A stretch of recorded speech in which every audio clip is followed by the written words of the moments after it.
போட்டுட்டா உள்ள யாரும் வர மாட்டாங்க. ஆனா உள்ள ஒருத்தர் இருக்காருன்றதை நம்ம என்ன செஞ்சிடுறோம்? மறந்துடுறோம். ஒன்றும் இல்லை, ஆண்டவர்கிட்ட கேட்டா போதும். ஆண்டவரே, உங்க ஆசீர்வாதத்தையும் உங்க சத்தத்தையும் கேட்கறதுக்கு நீங்க என்ன பண்ணுங்க? பொசிஷன் பண்ணுங்க.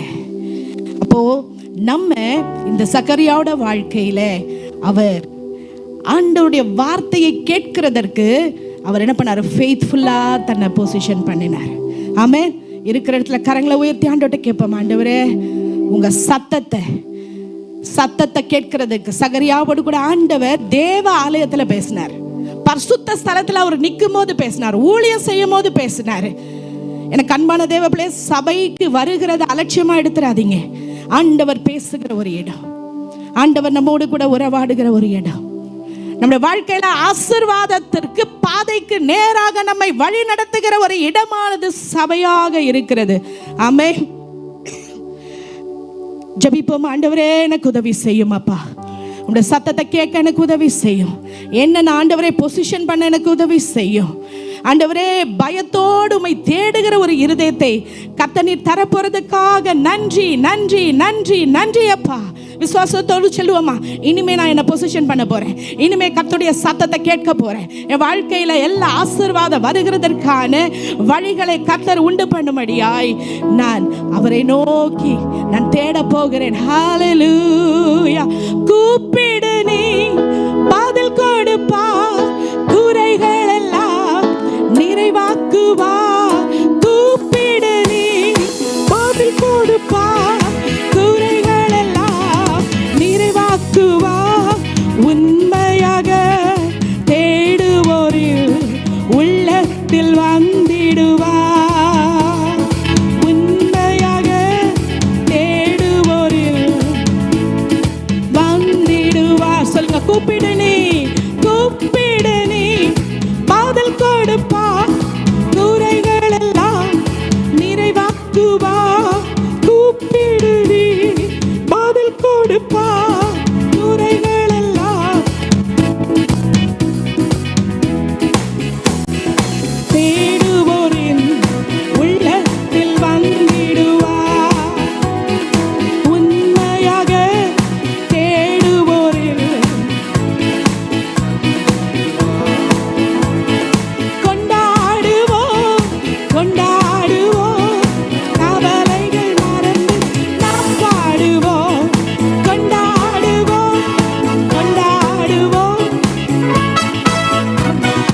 நாம் பாடுவோம். ஹல்லேலூயா. நீங்க பாடுற சத்தம் எனக்கே கேட்கல. எப்படி ஆண்டவர் கூப்பிட்டா பதில் கொடுப்பார். விசுவாசத்தோடு சொல்லாமா, குறைகள் எல்லாம் அவர் நிறைவாக்கணும்னா சத்தமிட்டு அவரை கூப்பிடுங்க, வெட்கப்படாதீங்க. ஆமென். ஜீவன் இல்லாத தேவனுக்கு எவ்வளோ அவங்க சத்தமிட்டு கூப்பிடுறாங்க. நீங்களும் நானும் ஜீவனுள்ள தேவனை நாம் ஆராதித்து கொண்டு இருக்கிறோம். ஆமென். நல்ல கரங்களை தட்டி 10 நேரம். கரண்ட் இல்லைன்னா இது வேலை செய்யாது, ஆனால் இது கரண்ட் இல்லைனாலும் வேலை செய்யும். ஆமென். நல்ல கரங்களை தட்டி, என் கூப்பிடும் போது என் சத்தத்தை கேட்க எனக்கு ஒருவர் உண்டு. ஆமென். குறைகளை நிறைவாக்க மாற்ற வல்லமை உள்ளவர் ஒருவர் உண்டு. குறையோட நம்ம ஏன் வாழணும்? தேவையில்லைல்ல.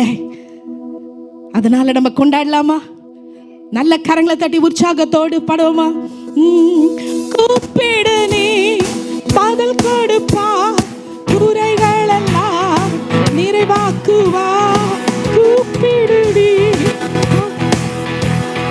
குறைகள் எல்லாம் நிறைவாக்குவா. உண்மையாக தேடுவோரில் உள்ளத்தில் வந்திடுவா. உண்மையாக தேடுவோரில் உள்ளத்தில் வந்திடுவா. கொண்டாடுவோம் கொண்டாடுவோம் கொண்டாடுவோம், கவலைகள் மறந்து மறந்து மறந்து கொண்டாடுவோம்.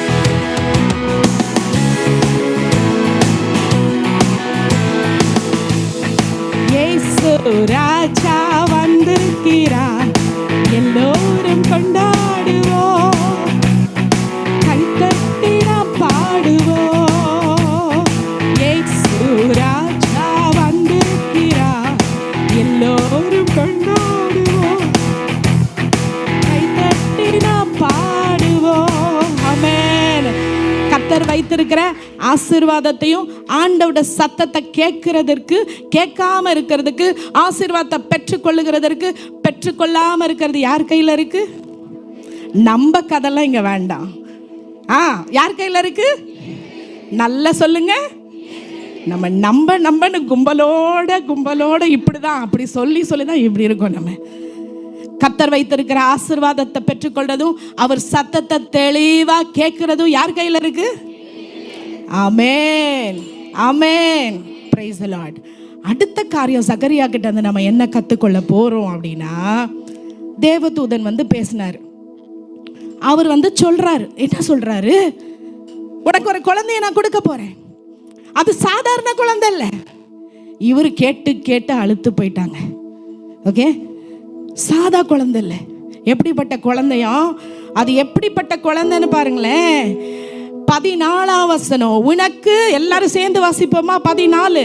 உனக்கு சந்தோஷமும் மகிழ்ச்சியும் உண்டாகும், அவன் பிறப்பின் நிமித்தம் அநேக சந்தோஷப்படுவார்கள். ஒரு குழந்தை வந்துச்சுன்னா அப்பா அம்மாக்கு தான் சந்தோஷம். ஆனா இங்க யோவானின் பிறப்பு நிமித்தம் யாரா? அநேகர் என்ன பண்ணுவாங்களா?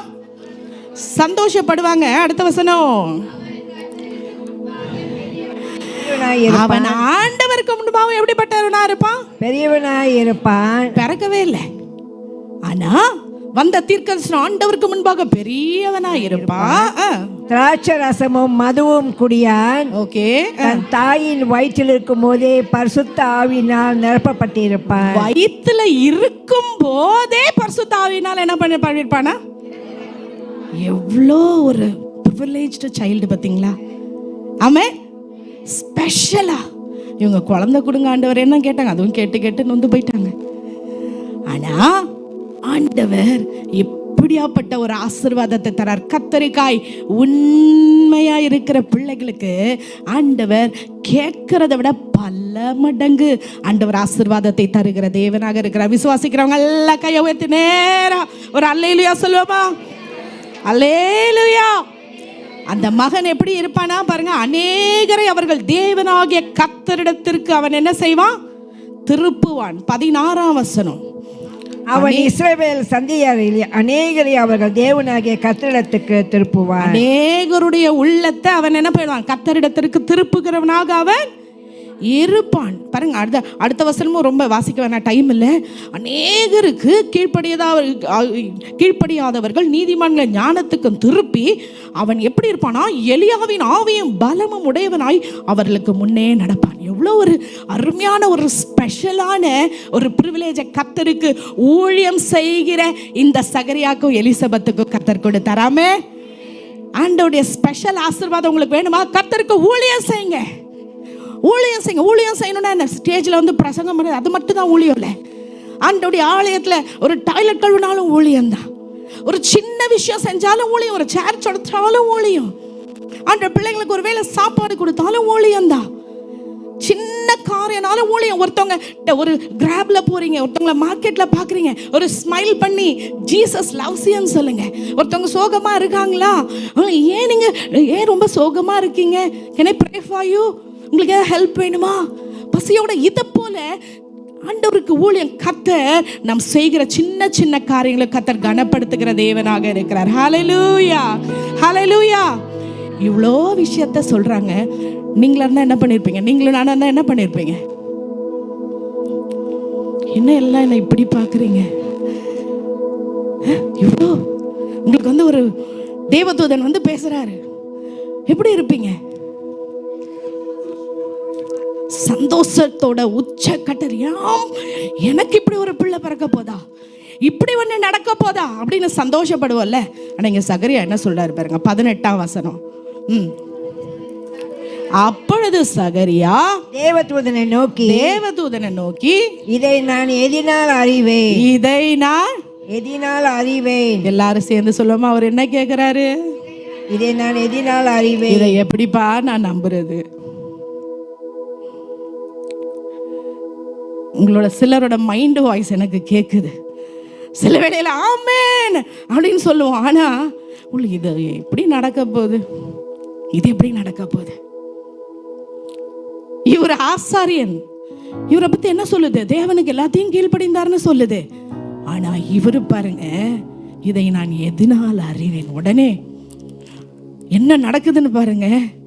தேவதூதன் அவனுக்கு பிரதியுத்தரமாக, சீக்கிரமா நேரம் போறதுனால, தேவதூதன் அவனுக்கு பிரதியுத்தரமாக, நான் தேவ சன்னிதானத்தில் நிற்கிற காபிரியேல் என்பவன். நான் தான் சாரி சார், நான் வாசிக்கிறேன். உன் கூட பேசுறதுக்கும் இந்த செய்தியை சொல்றதுக்கும் ஆண்டவர் தான் என்ன அனுப்புனாரு. நீ இத சந்தேகப்பட்டதுனால, என் வார்த்தையை நீ விசுவாசியாதபடியினால என்ன நடக்கும்? 20ஆம் வசனம், கடைசி வார்த்தை வாசிப்போமா? இதோ தகுந்த காலத்தில் நிறைவேறப் போகிற என் வார்த்தைகளை நீ விசுவாசியாதபடியினால. எல்லாரும் சொல்லுங்க, விசுவாசியாதபடியினால். நான் சொல்லியும் நீ விசுவாசிக்காம போனதுனால இவைகள் சம்பவிக்கும் நாள் மட்டும் நீ பேசக்கூடாமல் ஊமையாய் இருப்பாய் என்றான். இவைகள் சம்பவிக்கும் நாள்னா குழந்தை பிறக்கிற வரைக்கும் எத்தனை மாசம்? 9 மாசம் பேச முடியாம நீ என்ன செய்வ? ஊமையாதான் நீ இருப்ப. இதே தூதன் இதே வார்த்தைய அதே அதிகாரத்துல மரியாள்கிட்டையும் போய் சொல்றார்.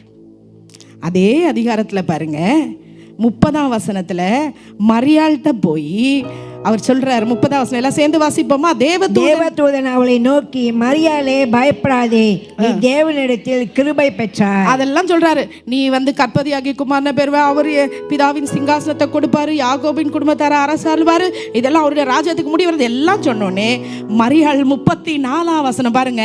34ஆம் வசனம் மரியாளும் அதற்கு மரியாள் தேவதூதனை நோக்கி, இது எப்படி ஆகும்? மரியாள் என்ன கேட்டா? இது எப்படி ஆகும்? என்ன கேட்டா? இது எப்படி ஆகும்? மரியாளும் அதே கேள்விதான் கேட்டா. அவருக்கும் என்ன வந்துச்சு? டவுட். என்ன வந்துச்சு? சந்தேகம். யாரு? மனுஷன் சொல்லல. யாரு சொல்றது?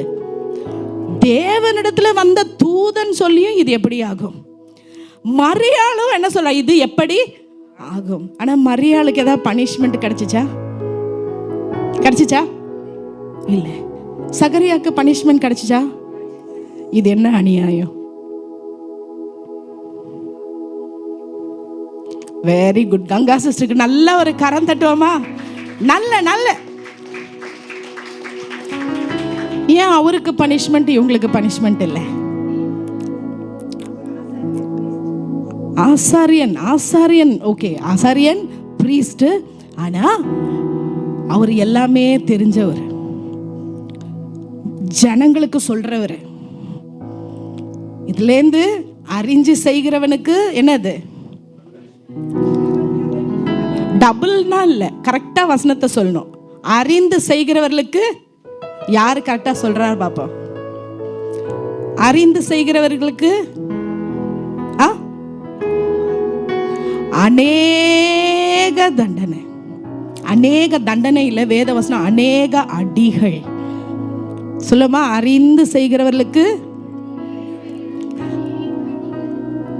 சத்தமா சொல்லுமா, அறிந்து செய்கிறவர்களுக்கு.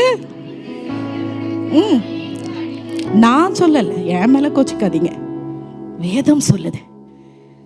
சகரியாக்கும் மரியாள் இப்பதான் அவங்க ஒரு குழந்தையே பெற்றெடுக்க போறாங்க. அவங்க ஒரு இளம் பெண். அவங்களுக்கும் இதே செய்தி தான். எப்படி ஆகணும் கேட்குறாங்க. சகரியாக்கும் அதே செய்தி தான். இதுல இருந்து நம்ம என்ன கற்றுக்கொள்கிறோம்? டவுட் டிலேஸ் அவர் ஜாய். நம்முடைய வாழ்க்கையில நாம கர்த்தர் வைத்திருக்கிற ஆசீர்வாதத்தை மகிழ்ந்து களி கூற முடியாதபடிக்கு நாம இருக்கிறதற்கு டிலே ஆகிறதுக்கு காரணம் நம்முடைய சந்தேகம். ஆண்டவர் வார்த்தையில சொல்லியிருக்கிறார், உன் பிள்ளைகள் கர்த்தரால் போதிக்கப்பட்டு இருப்பார்கள். ஏசாயா 54:13 வாசிக்கிறோம். உன் பிள்ளைகள், வசனத்தை டான்டான்னு சொல்ல வேண்டாமா? நான் தான் சொல்றேன், அப்புறம் திருப்பி தான் சொல்லணும், அவ்வளவுதான். சொல்லுங்க, உன் பிள்ளைகள் கர்த்தரால் போதிக்கப்பட்டு இருப்பார்கள்னு ஆண்டவர் சொல்லிட்டாரு, வாக்கு கொடுத்துட்டாரு. இன்னும் என் பிள்ளை எப்படி போகுது? என் பிள்ளை, அது விசுவாசம் அல்ல. என் கர்த்தர் போதிப்பார்னா யாரை கொண்டு வேணாலும் கர்த்தர் உன் பிள்ளையோட பேசுவார். ஆமென். எப்படியோ கர்த்தர் உன் பிள்ளையை தொடுவார். ஆமென். அவர் என்ன செய்யணுமோ அவர் செய்வார். சில வேலைகளை என் பிள்ளைங்கிட்ட நான் சொல்லுவேன், ஆனால் போகாது காதுல. ஆனால் அதே என் பிள்ளை டியூஷன் இது சண்டே ஸ்கூலில் எடுத்துக்கிட்டு இருக்கா. ஓகே, வந்து சொல்லுவேன், அம்மா ஆன்ட்டி இப்படி சொன்னாங்கம்மா. இதே தானம்மா நான் எத்தனை வாட்டிமா சொல்லியிருக்கேன். அம்மா அங்கிள் இப்படி சொன்னாங்கம்மா அப்படின்னு. பிரியமான தேவ பிள்ளைகளே, கவலைப்படாதீங்க. நம் பிள்ளைகள் கர்த்தர் கரத்தில் இருக்காங்க. ஆமென். நம்முடைய காரியங்கள் எல்லாம் கர்த்தர் கரத்தில் இருக்கிறது. விசுவாசிச்சு சொல்ற மாதிரி தெரியலையே. ஆமென். ஆமென் சொல்லணும். அப்போதான் பிசாசு வெட்கப்பட்டு போவான். என் வாழ்க்கை கர்த்தரோட கரத்தில் இருக்கிறது. ஆமென். என் சரீரம் கர்த்தரோட கரத்தில் இருக்கிறது. தீங்கு என்னை அணுகுவதில்லை, வியாதி என்னை தொடுவதில்லை, சத்துரு என்னை தொடுவதில்லை. ஜெயம் கொடுக்கும் தேவன் என்னோடு கூட இருக்கிறார். ஹalleluya. ஜெயம் கொடுக்கும் தேவனுக்கு கோடி கோடி ஸ்தோத்திரம். வாழ்வளிக்கும் இயேசு ராஜாவுக்கு வாழ்நாளெல்லாம் ஸ்தோத்திரம். விசுவாசத்தோடு சொல்லுங்க, ஜெயம் கொடுக்கும் தேவனுக்கு கோடி கோடி ஸ்தோத்திரம். வாழ்நாளெல்லாம் ஸ்தோத்திரம். ஹalleluya, ஹalleluya, ஹalleluya. ஆனந்த துனியாய் உயர்த்துவேன். ஹalleluya, ஹalleluya. பாடுவேன். ஆனந்த துனியாய் உயர்த்துவேன். ஜெயம் கொடுக்கும் தேவனுக்கு கோடி கோடி ஸ்தோத்திரம்.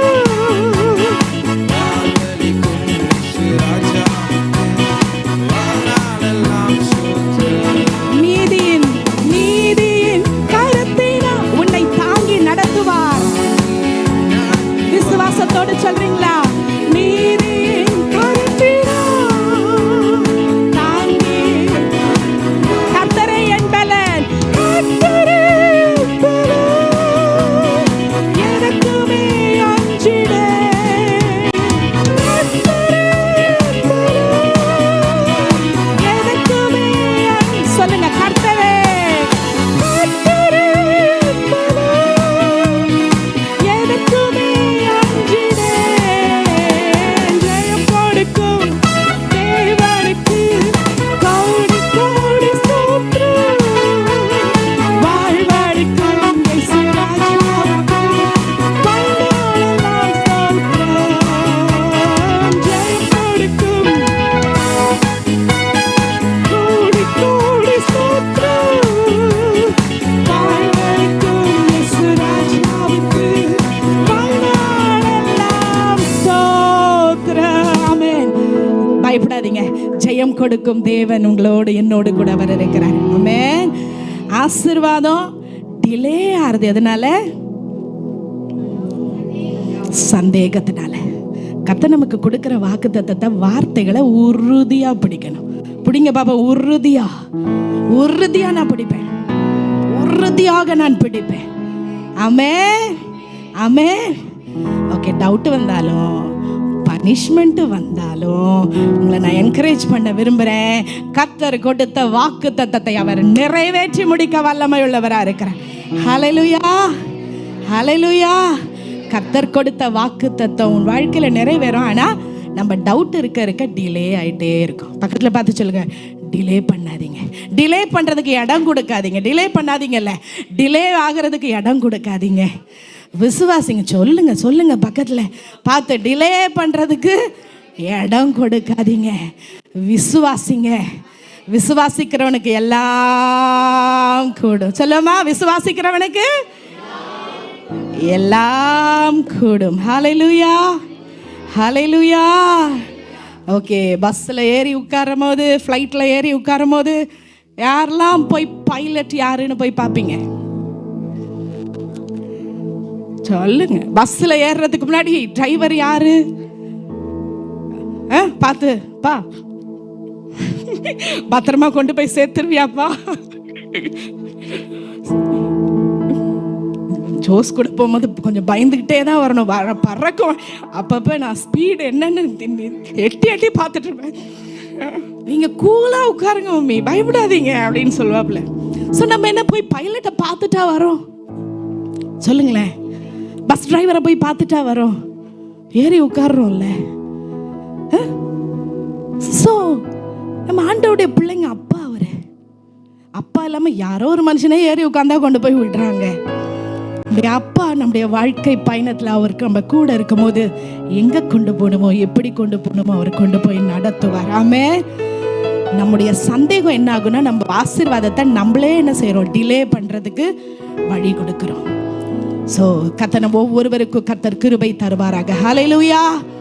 மூன்றாவது நம்ம என்ன பார்க்குறோம், லாங் ஃபர்காட்டன் பிரேயர்ஸை கூட ஆண்டவர் பதிலளிக்கிறவராக அவர் இருக்கிறார். ஹல்லேலூயா. எத்தனை பேர் விசுவாசிக்கிறீங்க? ரொம்ப நாள் இவங்க ப்ரே பண்ணி அதையே மறந்துட்டாங்க, விட்டுட்டாங்க. அவ்வளோதான், இனிமேல் கிடைக்காது போல. அவ்வளோதானே இவங்க மறந்த நேரத்தில் கர்த்தர் அங்கே நினைவு கூர்ந்தார். ஹல்லேலூயா, ஹல்லேலூயா.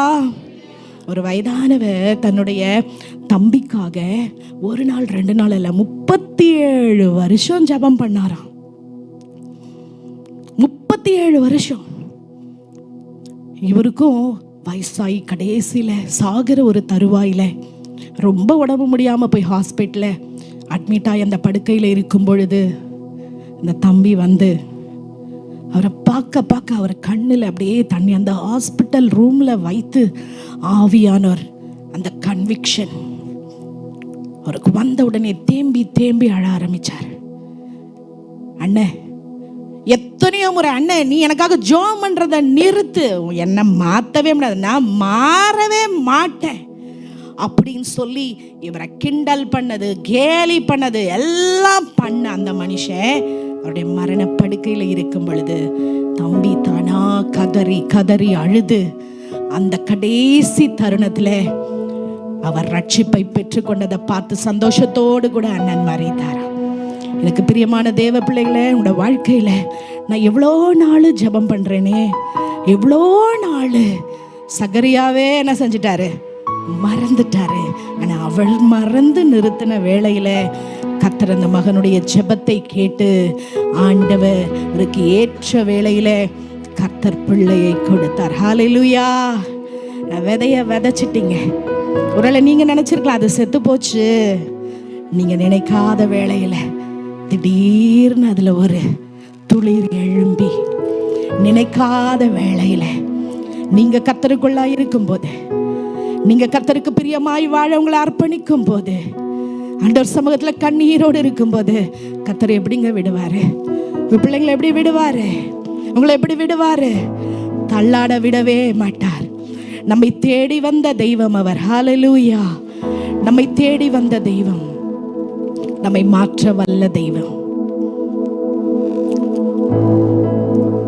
ஒரு கார்பெண்டர் 2 பேரை கூப்பிட்டு தன்னுடைய வேலையால் கூப்பிட்டு, அங்க ஒரு மலை, கொஞ்சம் மேடான இடம் இருக்குது, சொன்னீங்க வீட்டை கட்டுங்க, எனக்கு 2 வீடு வேணும்னு 2 பேர்ட்டையும் ஒவ்வொரு ப்ராஜெக்ட் கொடுத்தாராம். ஒருத்தர் ஐயோ இந்த மலை மேலே எவனா மெட்டீரியல்லாம் கொண்டு போய் கட்டுறதுன்னு சொல்லி முணுத்துட்டே இந்த ஆளுக்கு வேற வேலை இல்லை அப்படின்னு சொல்லி அரையும் குறையுமா அவர் பார்க்கும் போது வேலை செய்யறது, பார்க்காத போது வேலை செய்யறதுல சீப்பான மெட்டீரியல் போட்டு அவர் செய்தார்.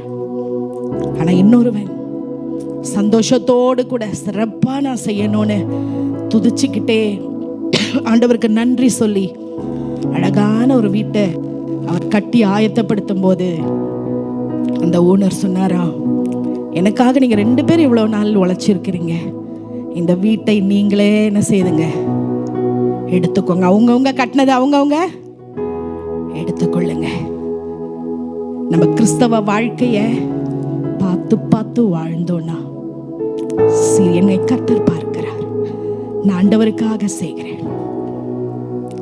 சிலர் சொல்லும்போது எனக்கு ரொம்ப நம்ம செய்யறதெல்லாம் ஒண்ணுமே இல்லைன்னு தோணும். நம்மளோட கேம்ப்ல வந்த சிஸ்டர் என்னுடைய சாட்சி நான் நிறைய சொல்லிட்டே இருக்கலாம்.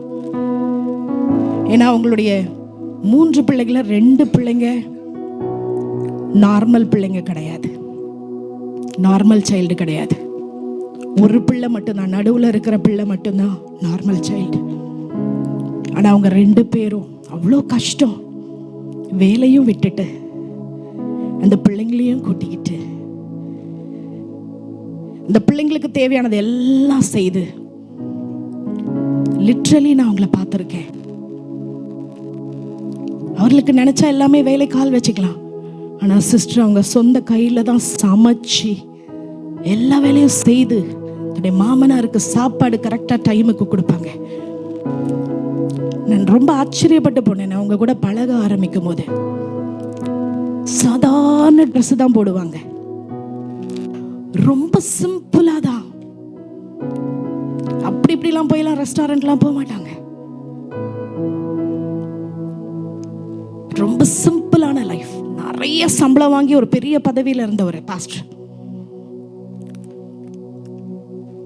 அந்த 2 பிள்ளைங்களும் வைத்துட்டு, ஆனா அவங்க 2 பேரும் ஓடுவாங்க. ஒரு வாட்டி நாங்க 2 மணிக்கு நான் ஃபோன் அடிச்சேன் அவங்களுக்கு, ராத்திரி 2 மணிக்கு. ஒரு பெரிய பிரச்சனை, நான் ஜேபியில் இருக்கிறேன். அவருக்கு தான் ஃபோன் அடிச்சேன். பாஸ்டர் சிஸ்டர் இந்த மாதிரி இருக்கு, யூ டோன்ட் வரி ஹேனா அப்படின்னு சொல்லி நான் இங்க இருந்து போறதுக்குள்ள அவங்க போயிட்டாங்க. அதே போல எப்படிதான் அவங்களுக்கு தெரியும் தெரியாது, என் ஹஸ்பண்ட்க்கு ஆக்சிடென்ட் ஆகி நாங்க 2 பேருமே ஒரு நாள் ரொம்ப முடியாம 2 பேருக்குமே முடியல. பார்த்தா திடீர்னு வாசல்ல வந்து நிக்கிறாங்க. எங்களால எழுந்து கூட கிளினிக் போக முடியல, அப்படி வாசல்ல வந்து நிக்கிறாங்க. எப்படிங்க வந்தீங்க அப்படின்னு சொல்லி நாங்க கேட்கிறோம். இல்ல நான் உங்களை பார்த்துட்டு போலான்னு வந்தோன்னு சொல்லி வந்து நின்னாங்க. அப்பதான் நான் நினைச்சேன், தேவனுடைய பிள்ளைகளை ஆண்டவர் சரியா யாருக்கு என்ன தேவை, இது எப்ப நடக்கும்னா, என்ன அர்ப்பணிச்ச ஆண்டவரே நான் ரெடியா இருக்கேன், நான் உமக்காக நான் இருக்கிறேன் ஆண்டவரே. அவங்களெல்லாம் பார்க்கும்போது நான் நினைச்சேன், நம்ம செய்யறதெல்லாம் என்ன ஒண்ணுமே இல்லையே. எனக்கு பிரியமான தேவ பிள்ளைகளே, இந்த உலகத்துல நம்ம கொடுக்கிறோமோ அதுக்குரிய பலன் கர்த்தர் நமக்கு வைத்திருக்கிறார். ஹல்லேலூயா. உண்மையுள்ள மனுஷன் பரிபூர்ண ஆசீர்வாதங்களை பெற்றுக் கொள்ளுவார். கண்களை மூடி ஆண்டவரை நோக்கி பார்ப்போமா? இந்த சகரியோட வாழ்க்கையில நம்ம கற்றுக்கொண்டது போல, இந்த சகரியாவுடைய வாழ்க்கையில அநேக நாள் அவனுடைய வேண்டுதல் அவன் மறந்துட்டான, ஆண்டவர் அவனுடைய வாழ்க்கையில கர்த்தர் கேட்டதை செய்தார். சந்தேகத்தினால ஆசீர்வாதம் டிலே ஆனாலும் அவர் கொடுத்த ப்ராமிஸ் அவர் நிறைவேற்ற உண்மையுள்ளவராயிருந்தார். ஹல்லேலூயா. Faithfulness positions you for God's voice and blessing. உடைய வாழ்க்கையில் ஆண்டவருக்கு முன்பாக உண்மையுள்ள ஒரு வாழ்க்கை அவருடைய சத்தத்தை, அவருடைய ஆசீர்வாதத்தின் பாதைக்கு நேராக நம்மை வழி நடத்தும். ஹல்லேலூயா. ஆண்டவரே, நீர் எனக்கு உதவி செய்யும். ஜெபனுக்கு வாயை திறந்து ஜெபம் பண்ணுங்க. கர்த்தர் நம்மோடு பேசிட்டார், இனிமே நம்ம வேலை. ஆண்டவர்கிட்ட கேட்ப, ஆண்டவரே என்னுடைய ஆசீர்வாதத்துக்கு டிலே ஆகிறது என்கிட்ட தான் ஆண்டவரே இருக்கு. நான் விசுவாசத்தின் கண்களை எனக்கு திறவும் அப்பா. என்னை தேடி வந்தவரே ஆண்டவரே, விசுவாச கண்களை கர்த்தர் எனக்கு திறந்தருளும் அப்பா. என் வாழ்க்கை ஆண்டவரே, நான் ஒரு சீரியஸா வாழ, கர்த்தருடைய சத்தத்தை கேட்க ஆண்டவரே, உடைய உள்ளத்தை தேவையில்லாம பயந்து, தேவையில்லாம டென்ஷன் ஆகி, தேவையில்லாம கர்த்தர் நடத்துவார் என்ற விசுவாசத்தை ஆண்டவரே நான் வைக்காம, தேவையற்ற பயம், வரினஸ், ஃப்ரஸ்ட்ரேஷன் இது எல்லாமே என் வாழ்க்கையிலிருந்து எடுத்து போட்டு உம்மீது நம்பிக்கையை கர்த்தர் நீர் அதிகமாக்கும்படியாய் ஆண்டவரே எனக்கு உதவி செய்யும். உதவி செய்வாய். திறந்து ஜெபிப்போமா? ஹல்லேலூயா. நன்றி ஆண்டவரே, நன்றி. நீங்கள் கடந்து போகிற பாதை, உங்களை மறவாத நேசர் ஒருவர் உண்டு. உங்களை மறவாத நேசர், மாறாத நேசர், கைவிடாத நேசர் ஒருவர் உண்டு. சகரியாவின் ஜெபத்துக்கு ஆண்டவர் பதில் கொடுத்தார். ஹல்லேலூயா. என்னுடைய வாழ்க்கையில எனக்கு பிள்ளையே இருக்காதுன்னு டாக்டர் சொன்னாங்க. 7 வருஷம் எதிர்பார்க்காத வேளையில கர்த்தர் பிள்ளைய கொடுத்தார். என்னுடைய வாழ்க்கையில் ஆசீர்வதித்த தேவன் உங்களுடைய வாழ்க்கையிலும் உண்மையுள்ளவராய் அவர் இருக்கிறார். ஹல்லேலூயா. மறவாமல் நினைத்தீரையா, மனதார நன்றி சொல்வே. இன்னைக்கு ஆண்டவர் உங்களோட பேசிட்டு இருக்காருங்க. உங்க கண்ணீரை அவர் மறக்கல. உங்களுடைய கண்ணீரெல்லாம் துருத்தியில் அவர் வைத்திருக்கிறார்.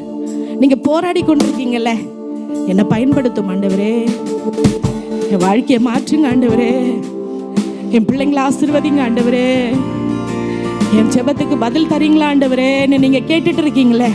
ஆண்டவர் சொல்றாரு, உன்னை நான் மறவாமல் உன்னை நான் நினைத்து கொண்டிருக்கிறேன். ஏற்ற வேளையில சகரியாவுக்கு அற்புதம் செய்த தேவன் உன்னுடைய வாழ்க்கையிலும் ஆசீர்வாதத்தை கொண்டு வருவேன் என்று உனக்கு வாக்களிக்கிறார். நம்ம வேலை விசுவாசத்தோடு நன்றி சொல்லுகிற வேலை மட்டும்தான் நம்மளோட வேலை. ஹல்லேலூயா.